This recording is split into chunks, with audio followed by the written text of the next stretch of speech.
Teeth for Two. Cat Dog.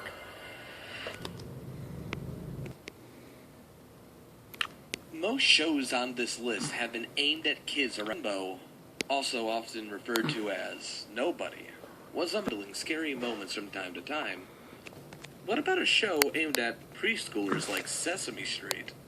The character Limbo, referred to as Nobody, was a Muppet who disappeared almost as abruptly as he was introduced. The character Limbo, also often referred to as Nobody, disappeared almost as abruptly as he was introduced. Is made up of two floating eyes and a mouth over a black background, speaking with a deep and calm voice.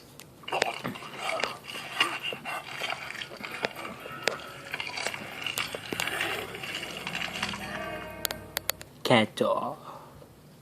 He appears to teach children about counting. He wasn't initially created to be on that show. Jim Henson originally created Limbo, titled Limbo, the Organized Mind.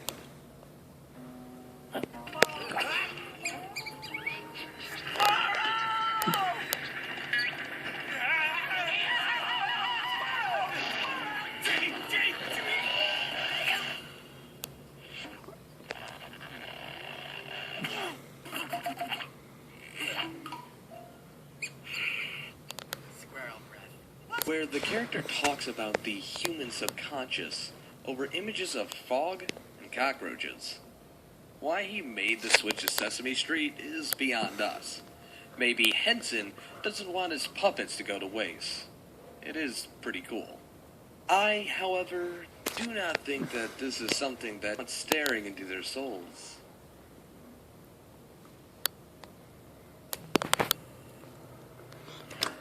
Flapjack. The myth. I suppose with the series territory. However, the events that occur in the episode The Haunted Mask are notable events that occur in the episode The Haunted Mask, even if you're already expecting something scary. Based on the 11th book in the series, The Haunted Mask is a 2-part episode that follows Carly Beth, a girl who is sick and tired of being seen as timid and scared. Coming up, she refuses to wear the cute duck costume her mother made for her, and is terrifying, in order to get back at her friends and anyone else who has made fun of her. At a mysterious costume store, she finds an absolutely grotesque mask out of her friends. The creepy storekeeper won't sell her the mask, but to be fair, he does offer her a gorilla mask for the store. After she puts it on to scare her brother, she finds that it takes a while to get the mask off her face. She also finds that the mask has made her voice more grisly and menacing. The more and more she puts on the mask, the more it begins to take over her body. She becomes a completely her own friends. Eventually it gets to the point where she cannot take off the mask at all, that removing it is no use. Only an act of true love can remove the mask, and she's running out of time. Is that you, boy? Who's that? Who's there? I know what you want. I've done it right. Did you swim all the way out here with all that candy wife? I'm candy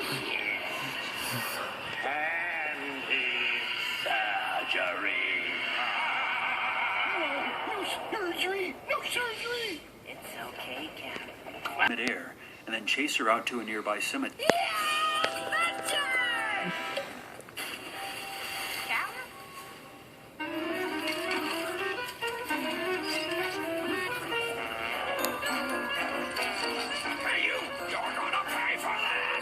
Because love, I guess.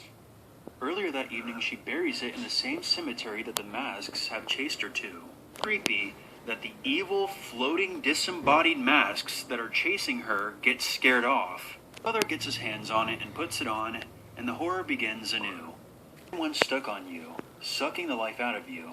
That's probably the furthest thing from a pleasant thought as you can get. Yes.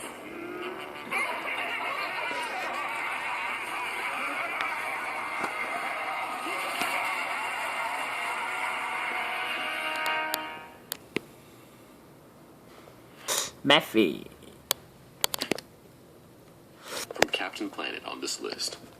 The This episode feels so real compared to many of the other entries on this list due to how it mirrors the fears many of us have about our friend, family members, or anyone that you know that has suffered through an addiction. A villain named Verminous drug called Bliss, and Linka's cousin Boris becomes addicted to a pill that one takes, making his connection to real-life drugs evident. Hello, Miffy, said Poppy. Where are you going? Chocolate, butter, flour, said Miffy. You're trying to remember something you need. It's a pill into Linka's food, causing her to become addicted as well. Eventually, the Planeteers have to fight off a bliss-addicted crowd, desperate to do anything that Scum says for more bliss. Miffy. Here you are, Mother, said Miffy.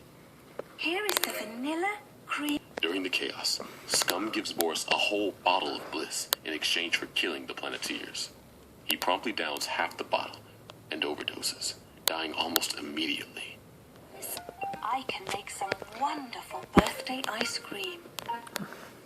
That evening, when they all sat down for the birthday dinner, Father Bunny said, As is the way with many PSA episodes of older cartoons, is rather haunting. Seeing a main character like Linka become pale, with sunken cheeks and baggy eyes is disturbing and upsetting. It is the closest to meth, giving its immediate addictive appeal and giving the user its effect of feeling no pain, at least for a little while. The Bliss users are able to smash windows with their bare fists and feel nothing, similar to the adrenaline rush of meth, kids from taking drugs after seeing Boris die.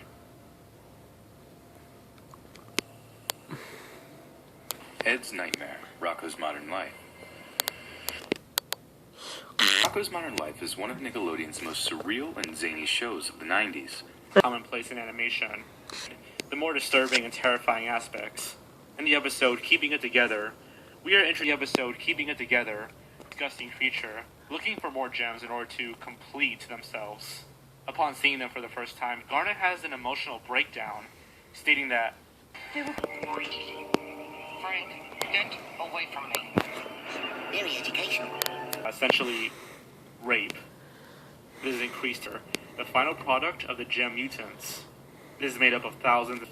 They are constantly in pain, screaming and arguing eternally. So moving away from moments that are showing the dance, there are a few moments that are just downright scary in their own rights. In the episode Fribo, but then it becomes sentient. It grows. When attacking or in pain, the noises he makes are just downright demonic. Watch your step. Hey, no you don't, bub. Get back in there. How about we play some games? Odd we haven't seen them since season 1. Last, but certainly not least, are the cat fingers. In this episode, Steven tries to hone in on shape-shifting abilities since he is still pretty new at this, he is only able to turn his fingers into cats, at first. Things get out of control, and the cats begin growing out of every bit of his body. Eventually, he becomes nothing but a blob of cat mass. A pleasure doing business with you. Hey, those funky old pal.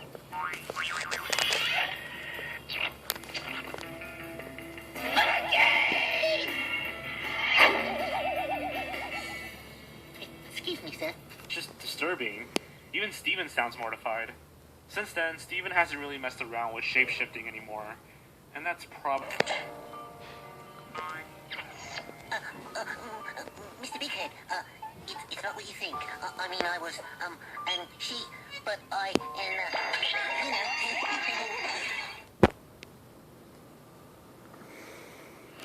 My mystery. You all knew that Courage the Cowardly Dog would appear in some way, shape. It seems its entire reason for existing was simply to scar children. And it did such a good job at that. You can probably think of at least 10 moments that left you sleep deprived. The first is the infamous quote, "Return the slab," from King Ramses' curse. In this episode, Courage finds an ancient Egyptian slab from their farmhouse you sleep deprived at school the next day. The first is the infamous quote, "Return the slab," from King Ramses' curse. In this episode, Courage finds an ancient Egyptian slab from their farmhouse that's worth $1 million. In this episode, Courage finds an ancient Egyptian slab from their farmhouse that's worth $1 million. Eustace refuses to return it to the tomb it came from, though, and the family must face the wrath of the curse it brings. Arrived at school the next day. The first is the infamous quote, "Return the slab" from $1 million. Eustace refuses to return it to the tomb it came from, though, and the family must face the wrath of the curse it brings. Unlike the rest of the show, which is done in 2D animation, the Ghost of Ramses is a rather stilted full 3D model, giving it an otherworldly and frightening. Models were slightly more clunky and uncanny. If anything, that just adds to the disturbing nature. There's just something about old 3D models that's terrifying. I've only got one word to say. Pavement. Hey, look! There's Dad! This episode has an evil school teacher named the Perfectionist to come and try and make Courage perfect. Only Courage can see her, implying that she's part of his imagination. Courage undergoes a good amount of stress trying to be perfect. And soon finds that he can't sleep without nightmares of imperfection. Specifically, this one.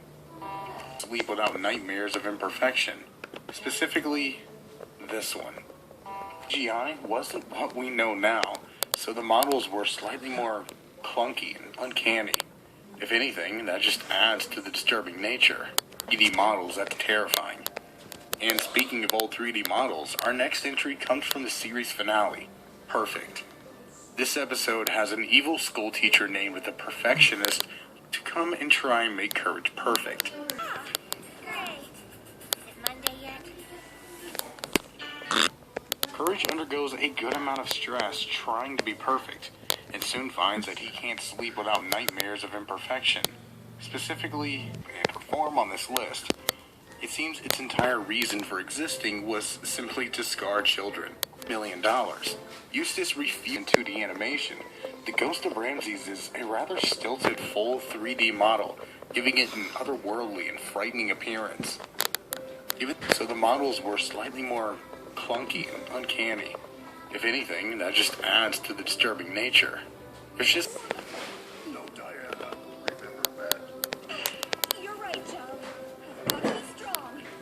That's right. Otherwise, the only thing you're going to be wrapped in is a month of coefficients and polynomials. This episode has an evil school teacher named to the tomb it came from, though, and the family must face the wrath of the curse it brings.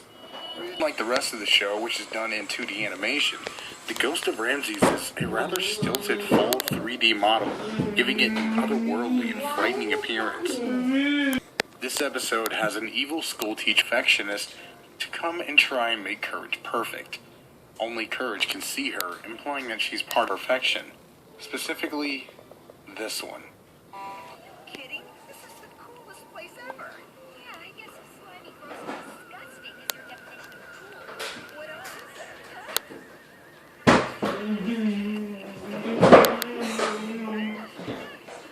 Courage, and he decides that maybe sleep isn't the best idea right now. This thing just comes out of nowhere with its clashing animation style, abstract design, baggy eyes, and soft whispering voice. There's a sense of sadness to it, like this creature knows something that Courage doesn't. Maybe he's not perfect either. Who knows? Luckily, we don't have to dwell on that because we have yet another fucked up moment to attend to. Fred likes to speak in Plus, now I've got the perfect ending for my film. And I finally worked out the formula for my spray-on cast. I'll take first place at the science fair for sure. Java happy to be Java